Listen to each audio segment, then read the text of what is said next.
أشرقت نفسي بنور من فؤادي حينما رددت يا رب العباد وانتشت روحي وصار الدمع. الحمد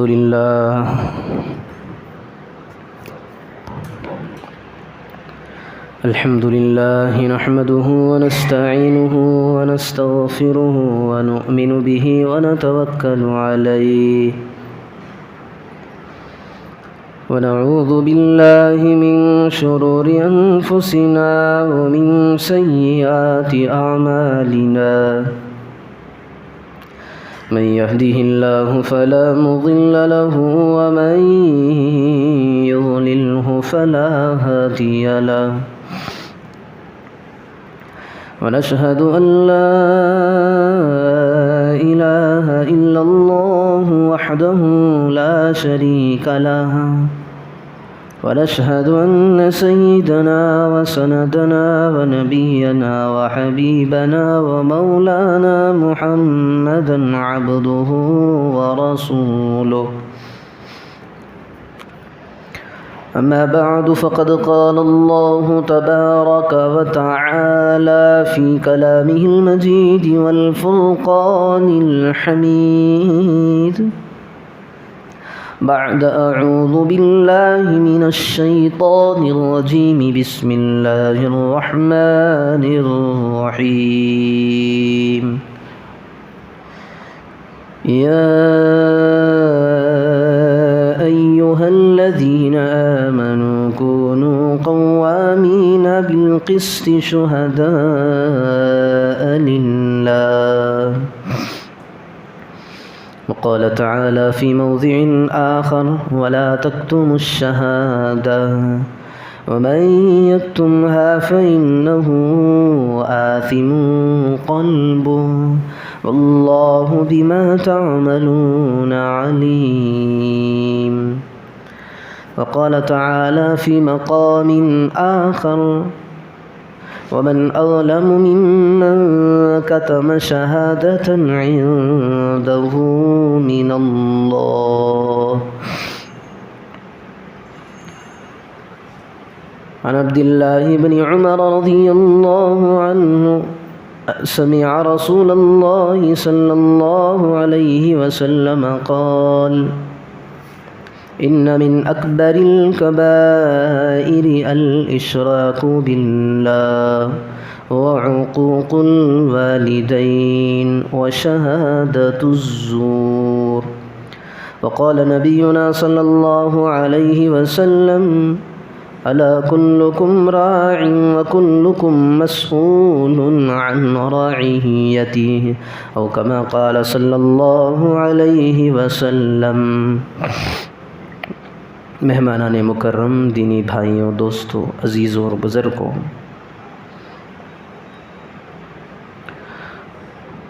آج کل دیکھنے میں یہ باتیں مل رہی ہیں کہ مسلمانوں پر حالات انتہائی نازک اور خطرناک ہیں. اتنے نازک احوال ہیں کہ سمجھ نہیں آتا کہ کس کس بات کو چھیڑ کر آپ حضرات کے سامنے رکھا جائے. بہت ساری باتیں مسلمانوں کے خلاف ہیں. ایک طرف تو مسلمانوں کے خلاف، پھر دوسری طرف مسلمانوں کے بدعمالیاں، نحوستیں، ان کا کردار، ہر چیز میں وہ شریعت سے ہٹتے ہوئے جا رہے ہیں. تو سمجھ میں یہ نہیں آتا کہ کس اس عنوان پر بات کی جائے. لیکن آج حالات کے تناسب اور اعتبار سے آج ایک اہم پیغام امت مسلمہ کے نام دینا ضروری سمجھ میں آ رہا ہے. تو اس سلسلے میں کچھ باتیں آپ حضرات کے سامنے عرض کروں گا. شریعت کے اندر اگر دیکھیں تو اللہ رب ذوالجلال قرآن پاک کے اندر اور میرے اور آپ کے آقا جناب محمد رسول اللہ صلی اللہ علیہ وسلم نے یہ فرمایا ہے کہ دنیا میں انسان کا مقصد ہی اللہ رب ذوالجلال کے احکام کی پیروی اور رسول اکرم صلی اللہ علیہ وسلم کے سنن پر اپنی زندگی کو گزارنا ہے. اور قرآن میں یہ بھی جا بجا یہ اعلان کروا دیا گیا کہ جو بندہ نیک اعمال کرتا ہے ہم اس کو اس کا بدلہ دنیا میں بھی دیتے ہیں اور آخرت میں بھی دیتے ہیں۔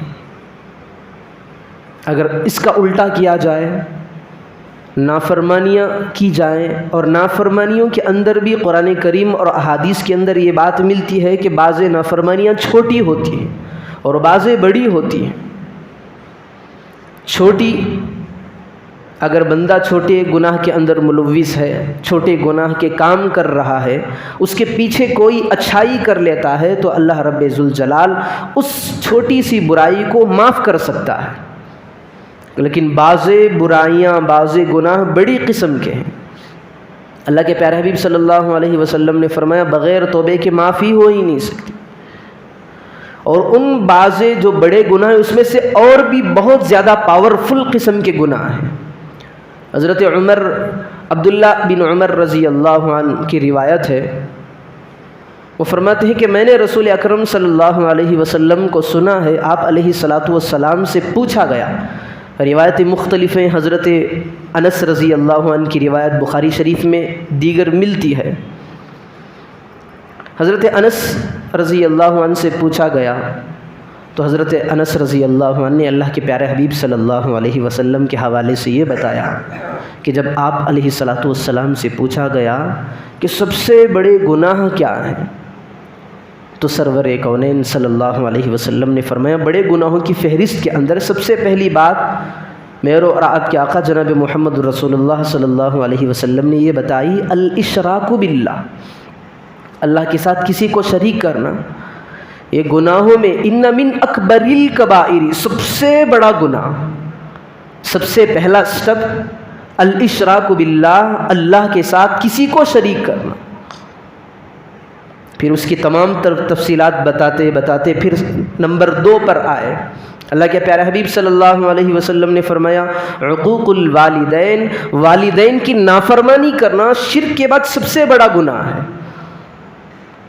شرک کا گناہ کتنا بڑا ہے؟ ان اللہ لا یغفر ان یشرک بہ ویغفر ما دون ذلک لمن یشاء، اللہ جو بندہ شرک کرتا ہے، مشرکانہ عقائد رکھتا ہے، اللہ اس کو معاف کرنا چانس ہی نہیں ہے۔ اگر میری اور آپ کی بات ہوتی تو الگ تھی، لیکن یہ تو اللہ رب ذوالجلال کا فیصلہ ہے، اٹل فیصلہ، جسے قرآن کے اندر اللہ نے بیان کیا ہے، قیامت تک اس کو بدلا نہیں جا سکتا۔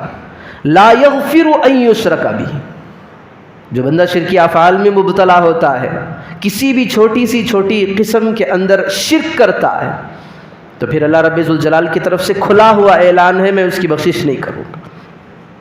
یہ سب سے بڑا گناہ۔ اس کے بعد نمبر 2 پہ آئے تو اللہ کے پیارے حبیب صلی اللہ علیہ وسلم نے فرمایا عقوق الوالدین، والدین کی نافرمانی کرنا، یہ اللہ کے ساتھ کسی کو شریک کرنے کے بعد سب سے بڑا گناہ ہے، والدین کی نافرمانی کرنا۔ پھر اس کے تمام تر تفصیلات بتانے کے بعد پھر اللہ کے نبی صلی اللہ علیہ وسلم نے ایک سٹپ اتر کر کے کہا وشہادۃ الزور، جھوٹی گواہی دینا یہ بھی کبیرہ گناہوں میں سے بھی بڑا گناہ ہے۔ جھوٹی گواہی دینا، آج کل جو حالات چل رہے ہیں اس اعتبار سے میں نے اس کو چنا ہے، شہادۃ الزور، جھوٹی گواہی دینا، یہ اللہ کے نزدیک بہت ہی عظیم تر گناہ ہے، گناہوں میں بھی عظیم تر گناہ۔ اب اس کو میں نے چنا اس لیے ہے کہ اب ہمارے زمانے کے اندر احوال ایسے ہیں، اب ہر طرف دیکھیں انتخابات کا اعلان ہے، ہر طرف انتخابات کے پروگرام لگے ہوئے ہیں، الیکشنز کے پروگرامات طے ہوئے ہیں۔ اب بات یہ ہے کہ جب ایسے ماحول میں ایسے حالات دنیا کے اندر آتے ہیں، کبھی الیکشن کے مواقع آتے ہیں، انتخابی پروگرامات ہوتے ہیں، تو سب سے پہلے ہمیں دیکھنا یہ ہے کہ الیکشن کے موقع پر قرآن کہتا کیا ہے، حدیث کی تعلیمات کہتی کیا ہیں، شریعت ہماری بتاتی کیا ہے۔ بعض لوگوں کا یہ غلط فہمیاں پیدا ہو جاتی ہیں کہ سیاست کو مساجد کے اندر تعلق کیا ہے۔ اگر ہم آپ حضرات کے سامنے کوئی چیز رکھیں تو سب سے پہلے دل کے اندر یہ بات ہونی چاہیے کہ جو محراب کے اندر جو امام بیٹھتا ہے، چاہے کسی بھی حالت پر وہ بات کرے، وہ بات کرتا ہے قرآن کی کرتا ہے۔ حدیث کی کرتا ہے، شریعت کی کرتا ہے۔ اگر قرآن میں وہ بات نہ ہو، احادیث کے اندر وہ بات نہ ہو، شریعت مطہرہ کے اندر بات نہ ہو، تو امام خامخواہ کیوں چھیڑے گا باتوں؟ ہم نے آج ہمارے اپنے خیالوں کو گندا کر لیا ہے۔ ہم سوچتے ہیں کہ سیاست والی بات، الیکشن والی بات مسجد میں کیوں آتی ہے؟ سب سے پہلے اس کا جوڑ دیکھیں میرے اور آپ کے آقا جناب محمد الرسول اللہ صلی اللہ علیہ وسلم کے ساتھ ہے۔ یہ اسلام کی چیزوں کے اندر سے ہے۔ یہ الیکشن والی باتیں، انتخابی پروگرامات، یہ اسلامی باتیں ہیں۔ اللہ کے پیارے حبیب صلی اللہ علیہ وسلم کو جب مکے والوں نے تنگ کر دیا، اللہ کے پیارے حبیب صلی اللہ علیہ وسلم کا وطن ہے، اللہ کے رسول صلی اللہ علیہ وسلم اس کو چھوڑنا نہیں چاہتے، لیکن ناہنجار قسم کے لوگ، کفار و مشرکین نے میرے اور آپ کے آقا جناب محمد الرسول اللہ صلی اللہ علیہ وسلم کو اتنا تنگ کیا، ایسی تکلیفیں دی گئی میرے اور آپ کے آقا جناب محمد الرسول اللہ صلی اللہ علیہ وسلم اور صحابہ کو مجبوراً اللہ کے پیارے حبیب صلی اللہ علیہ وسلم کو اپنا وطن خاص چھوڑنا پڑا۔ اللہ کے نبی خود سے نہیں گئے ہیں، حالات اتنے آئے، برداشت سے باہر ہو گئے، پانی جب سر سے اونچا ہو گیا تو اللہ کی طرف سے یہ حکم اور آرڈر ہوا کہ اے میرے محبوب اب اس وطن کو چھوڑ کر مکے میں چلے آنا۔ تو اب بیک گراؤنڈ دیکھیں، پس منظر کو دیکھیں تو یہ بات معلوم ہوتی ہے کہ اللہ کے پیارے حبیب صلی اللہ علیہ وسلم نے مدینے کا انتخاب اللہ کے حکم اور آرڈر پر کیا ہے۔ پھر یہاں سے گئے، اللہ کے پیارے حبیب صلی اللہ علیہ وسلم مدینہ پہنچے۔ وہاں جانے کے بعد اللہ کے نبی صلی اللہ علیہ وسلم نے بہت سارے کاموں کو سر انجام دیا، مسجد کی تعمیر کروائی۔ پھر اس کے بعد جو سب سے بڑا قدم اٹھایا، اللہ کے پیارے حبیب صلی اللہ علیہ وسلم نے اسلامی حکومت کا نفاذ کیا، کانسٹیٹیوشن کو بنایا۔ لکھا ہے کہ آج بھی، آج سے 1400 سال پہلے کا جو کانسٹیٹیوشن ہے اس کو لے کر آج کے زمانے کے، آج کے دور کے بڑے بڑے ممالک کے لوگ اس کو پڑھتے ہیں، اور اسی طریقے پر جو میرے اور آپ کے آقا جناب محمد الرسول اللہ صلی اللہ علیہ وسلم نے عہد نامہ تیار کیا تھا اس کو رکھ کر اپنے ملکوں کے اندر اس کو چلاتے ہیں، تاکہ سیاسی نظام مکمل طور پر ہمارے ملکوں کے اندر چلے۔ تو یہ الیکشن والی باتیں ہیں، میرے اور آپ کے آقا، میرے اور آپ کے سرکار جناب محمد الرسول اللہ صلی اللہ علیہ وسلم سے جڑی ہوئی ہے۔ یہ کیوں جڑی ہوئی ہے؟ اس لیے کہ آپ صلی اللہ علیہ وسلم نے یہ سوچا کہ میں یہاں جب آیا ہوں تو یہاں پر اسلامی حکومت کو قائم کروں گا، اس سے اسلام کا بول بالا ہوگا، شریعت کی محافظت ہوگی، اعلاء کلمت اللہ کو بلند کیا جائے گا، اللہ کے قوانین کو دنیا بھر کے اندر عام کیا جائے گا۔ میرے اور آپ کے آقا جناب محمد رسول اللہ صلی اللہ علیہ وسلم نے یہ بتا دیا ہے۔ جو انتخابات ہوتے ہیں، جو ووٹ کی بات آتی ہے، اس میں قرآن کہتا ہے یا ایھا الذین آمنوا کونوا قوامین بالقسط شہداء للہ ولو علی انفسکم او الوالدین والاقربین۔ جب انتخاب کی باری آئے، جب ووٹ ڈالنے کی باری آئی تو سب سے پہلے یہ دیکھنا پڑے گا میں جس تنظیم کو ڈالنے جا رہا ہوں، جس جماعت کو ڈالنے جا رہا ہوں، کہیں یہ غدار تو نہیں ہے، کہیں یہ شریعت کے اسلامی معاملات کے اندر مداخلت کرنے والی پارٹی نہیں ہے۔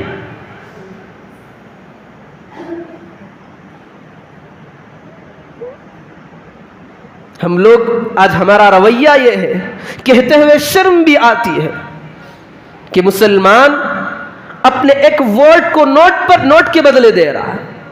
شرم سے ڈوب جانا چاہیے، یہ امت مسلمہ کی شان نہیں ہے، یہ میرے اور آپ کے آقا جناب محمد الرسول اللہ صلی اللہ علیہ وسلم کے ماننے والوں کی ہرگز شان نہیں ہے۔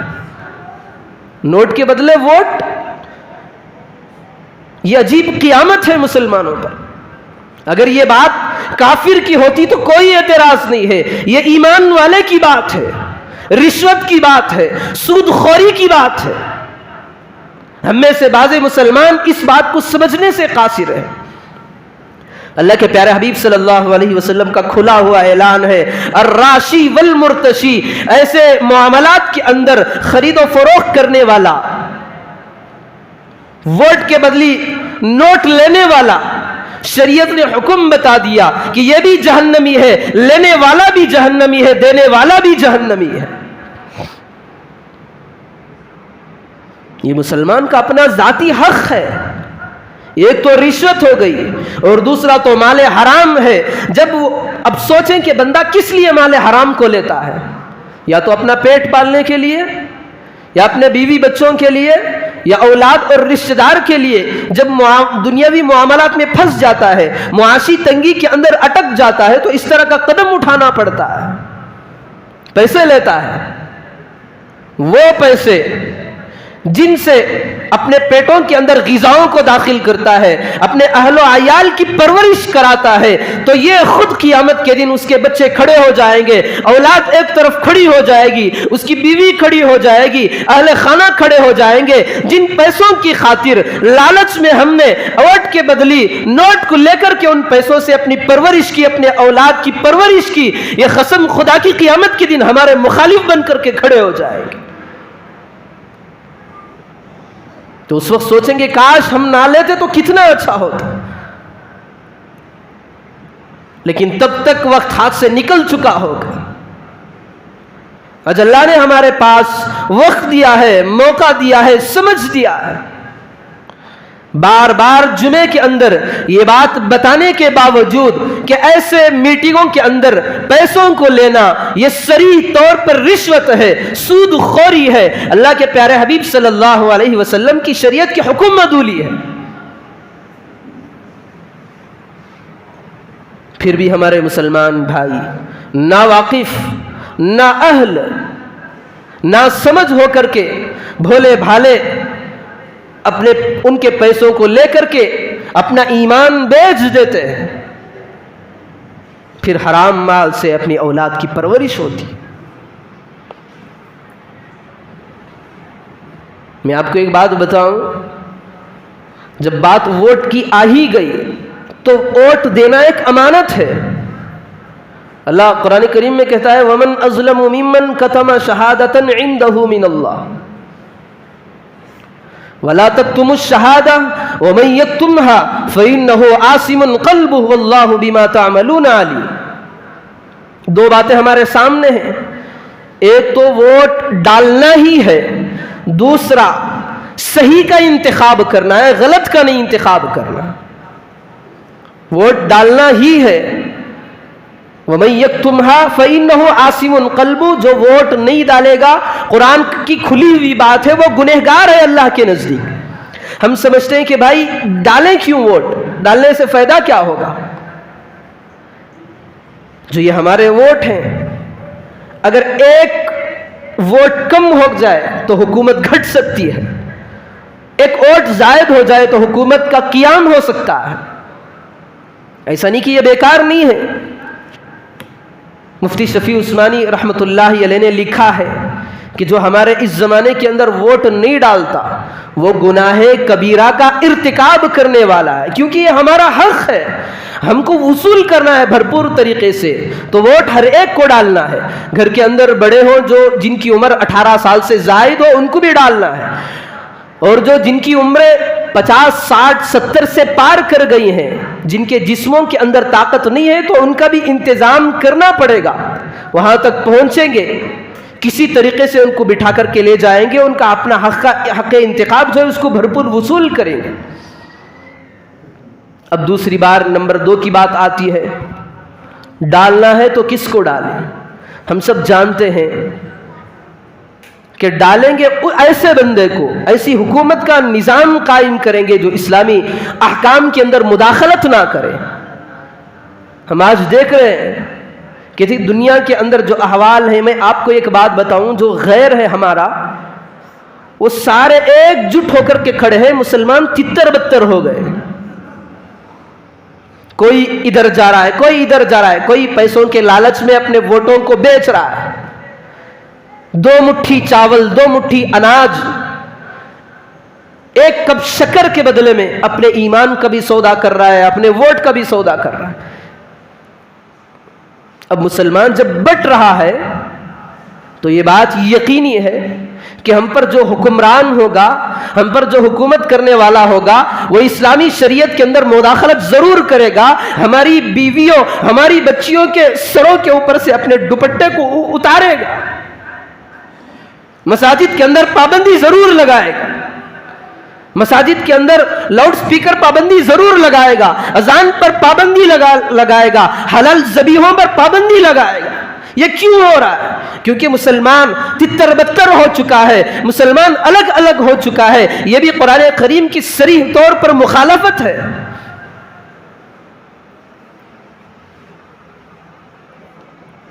اللہ رب ذوالجلال کا اعلان ہے وَاعْتَصِمُوا بِحَبْلِ اللَّهِ جَمِيعًا وَلَا تَفَرَّقُوا، اے مسلمانوں الگ الگ مت ہونا، ڈیوائیڈ نہ ہونا۔ فَتَفْشَلُوا، تم کم ہمت ہو جاؤ گے، وَتَذْهَبَ رِيحُكُمْ، اور تمہارے قدم اکھڑ جائیں گے، تمہاری ہوا اور طاقت کے اندر کم پن آ جائے گا، تمہارا کوئی پاور نہیں ہوگا۔ جب تک مسلمان ایک جٹ نہیں ہوں گے، اتحاد و اتفاقت کو ثبوت نہیں دیں گے، تب تک ہم شریعت کے اندر شریعت کی مکمل طور پر محافظت کر ہی نہ سکیں گے۔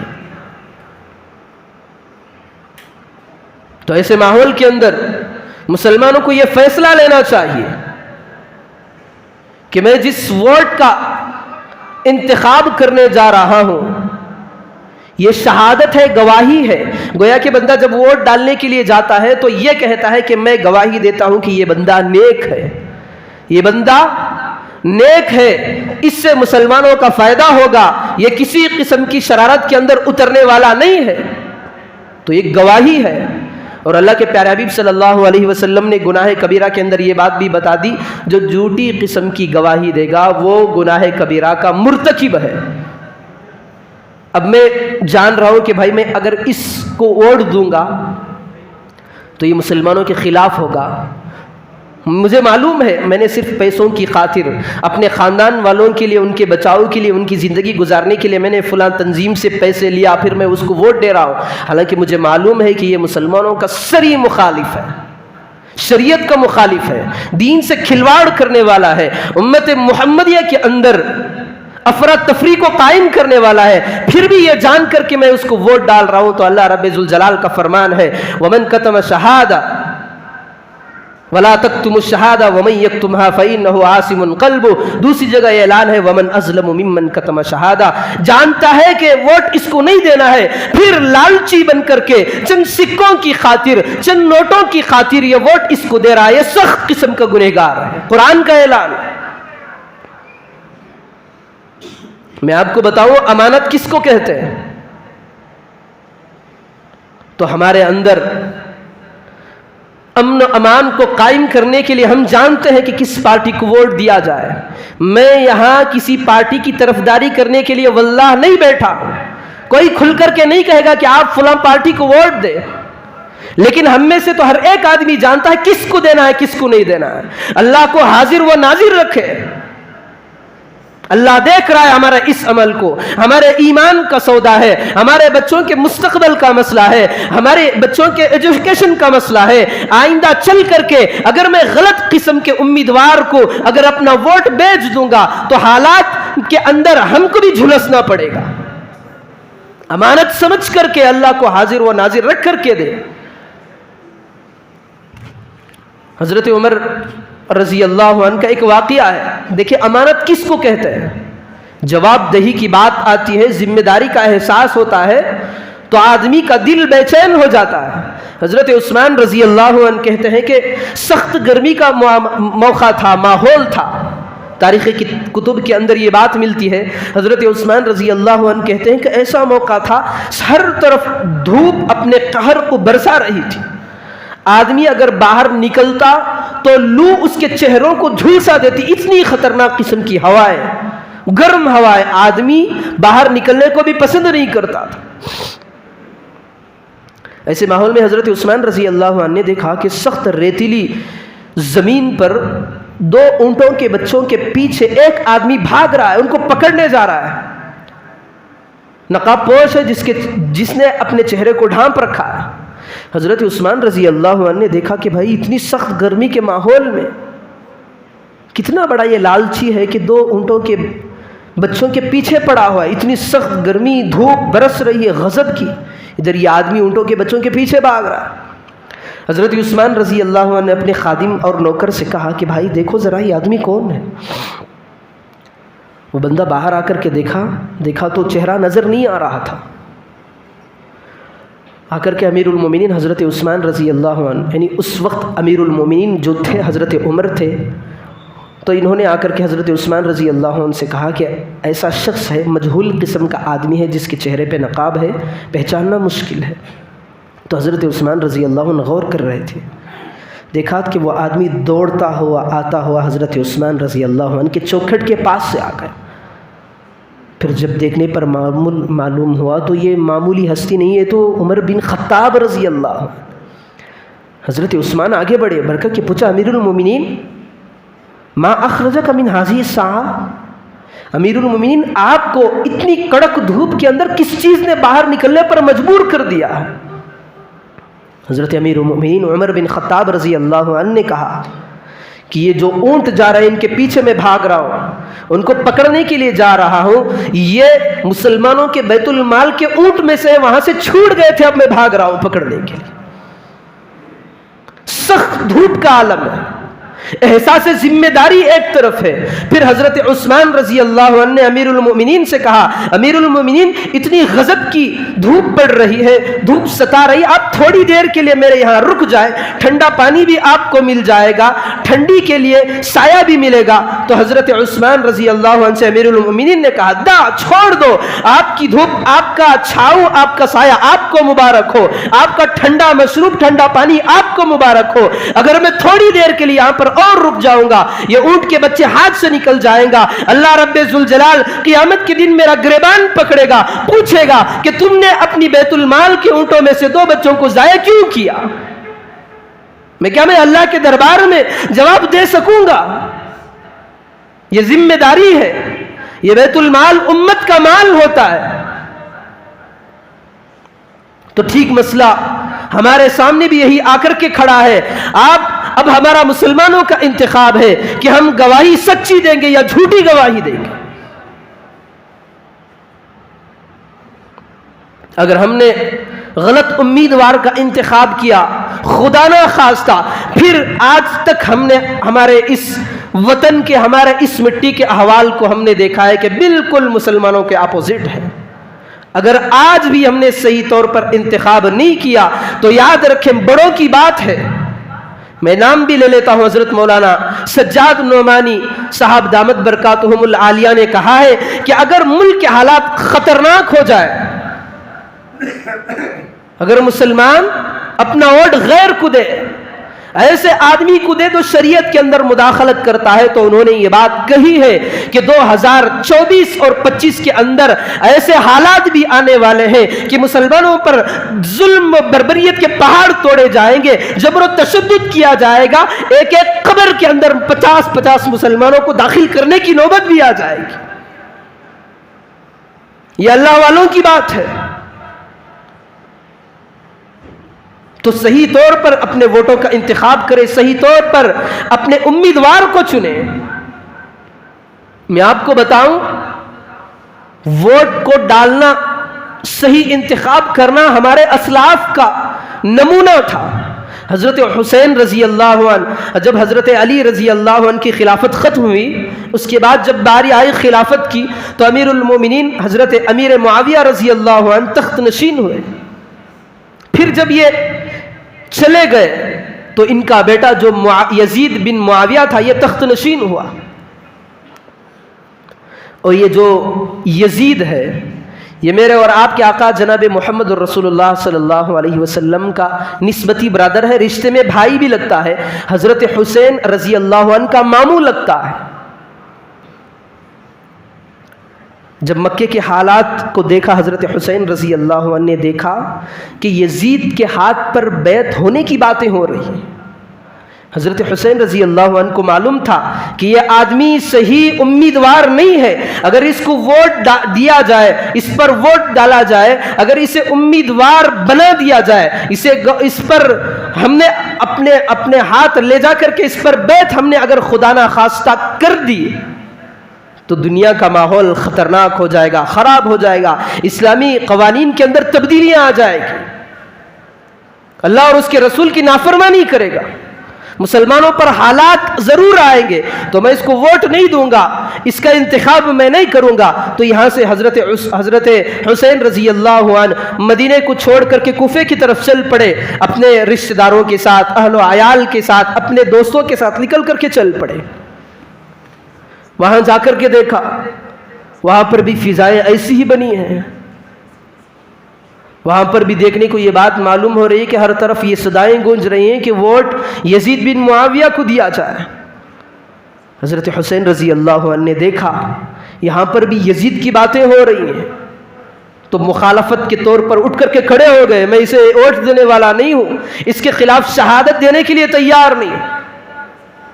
یہ کہنا تھا کہ ہر طرف قتل و قتال کا موسم گرم ہو گیا۔ حضرت امام حسین رضی اللہ عنہ کو للکارا گیا۔ حضرت حسین رضی اللہ عنہ نے امت کو یہ بتا دیا کہ جب ووٹ کی باری آئی تو میں نے ظالم کا انتخاب نہیں کیا۔ پھر ہر طرف تلواریں بولنے لگ گئی۔ ایک وقت وہ بھی آیا، حضرت حسین رضی اللہ عنہ کے سامنے ان کی عورتوں کو شہید کر دیا گیا۔ صرف ایک بات تھی، ووٹ ڈالنا ایسے آدمی کے لیے تھا جو ظالم تھا، جابر تھا، اسلامی قوانین کی پاسداری کرنے والا نہیں تھا۔ تو حضرت حسین رضی اللہ عنہ کے آنکھوں کے سامنے حضرت حسین رضی اللہ عنہ کے اہل و عیال کو تڑپا کر کے مار دیا گیا، ان کے بچوں کو قتل کر دیا گیا، رشتہ داروں کو ان کے سروں کو ان کے تنوں سے الگ کر دیا گیا، ان کے بچوں کو مار دیا گیا۔ پھر حضرت حسین رضی اللہ عنہ کی باری آئی تو حضرت حسین رضی اللہ عنہ نے امت کو یہ بتلا دیا کہ حسین سر کٹا تو سکتا ہے لیکن سر جھکا نہیں سکتا۔ پھر حضرت حسین رضی اللہ عنہ آگے بڑھے، حضرت حسین رضی اللہ عنہ کو شہید کر دیا گیا، ان کے سر کو ان کے دھڑ سے الگ کر دیا گیا، گھوڑوں کی ٹاپوں پر ان کے جسموں پر گھوڑوں کو چلا دیا گیا، پھر وہ سر کا تحفہ یزید کے پاس بھیج دیا گیا۔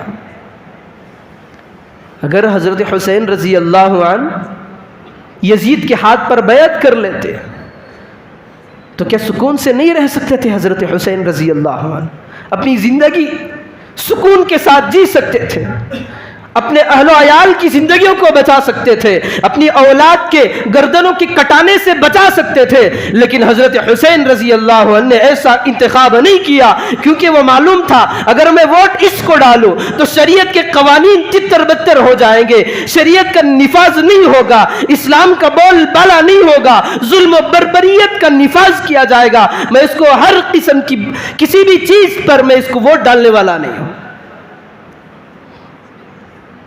سر تو کٹا دیا لیکن اپنے سر کو جھکانا گوارا نہیں کیا۔ یہ امت کو سبق دے کر کے میرے اور آپ کے اسلاف چلے گئے، وہ تو ان کا امتحان تھا، وہ تو اپنے امتحان کے اندر بھرپور اتر گئے، تبھی تو اللہ رب ذوالجلال نے کہا ہے رضی اللہ عنہم ورضوا عنہ، یہ اللہ سے راضی ہے، اللہ ان سے راضی ہے کیونکہ انہوں نے باطل کے سامنے اپنے سروں کو نہیں جھکایا،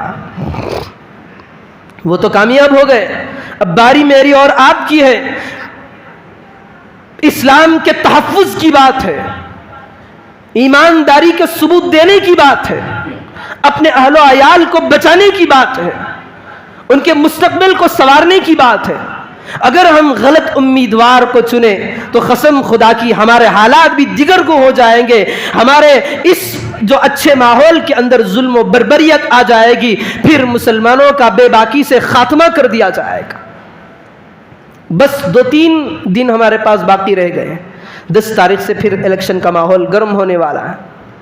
تو میں نے آپ حضرات کے سامنے آیتوں کو بھی بتا دیا، اللہ کے پیارے حبیب صلی اللہ علیہ وسلم کے فرمانوں کو بھی بتا دیا کہ اللہ کے پیارے حبیب صلی اللہ علیہ وسلم نے فرمائے گا جو بندہ جھوٹی گواہی دے گا یہ گناہ کبیرہ کا مرتکب ہوگا۔ پھر وعیدات بھی ہیں قرآن کریم کے اندر تو اس لیے آپ حضرات سے گزارش ہے کہ ایسے ماحول کے اندر ہم جانتے ہیں کہ کس تنظیم، کس جماعت کو کس جماعت کے امیدوار کو ہم اس کے بارے میں شہادت دے سکتے ہیں، اسے ووٹ دے سکتے ہیں، ہم بخوبی جانتے ہیں۔ اگر جاننے کے باوجود یہ ظالم ہے، اگر یہ پارٹی آئی تو مسلمانوں کا خاتمہ ہوگا، پھر بھی ہم ان کے پاس جائیں تو قسم خدا کی اللہ ہماری اس حرکت کو معاف نہیں کرے گا۔ یاد رکھیں، اس کو اپنے دل کے اندر بٹھائیں۔ پارٹی کو سی آپ کا انتخاب ہے، یہ ہمارا فیصلہ نہیں ہے۔ ہم جانتے ہیں کہ کس کو ڈالنا ہے، جس سے شریعت کے اندر ہماری وہ آدمی مداخلت نہیں کرے گا، ہمارے ماحول کے اندر امن و امان کو برقرار رکھے گا، مسلمان اور غیروں کے اندر تفرقہ نہیں ڈالے گا، اتحاد کو باقی رہے گا، اتفاق کو باقی رکھا جائے گا۔ ایسی تنظیم کو ہم دے سکتے ہیں۔ یہ بیائی نہیں، شریعت کے مطابق حکم ہوگا۔ اللہ کے پیارے حبیب صلی اللہ علیہ وسلم کے فرمان کے مطابق ہم اپنے ووٹوں کو، اپنے حقوق کو مکمل طور پر وصول کریں گے۔ ایسے بندے کا انتخاب کریں گے جو ہمیں آرام کے طور پر امن و امان کے ساتھ شریعت کی پابندی کرنے دے، ایسے بندے کا انتخاب کریں گے۔ اللہ پاک سے دعا فرمائیں کہ اللہ پاک ہم تمام کو اس معاملے کے اندر صحیح سمجھداری عطا فرمائے، سنی ہوئی باتوں پر عمل کی توفیق عطا فرمائے، صحیح طور پر صحیح امیدوار کا انتخاب ہمارے ذریعے سے عطا فرمائے، سنی ہوئی باتوں پر عمل کی توفیق عطا فرمائے۔ آمین۔ وآخر دعوانا ان الحمد للہ رب العالمین۔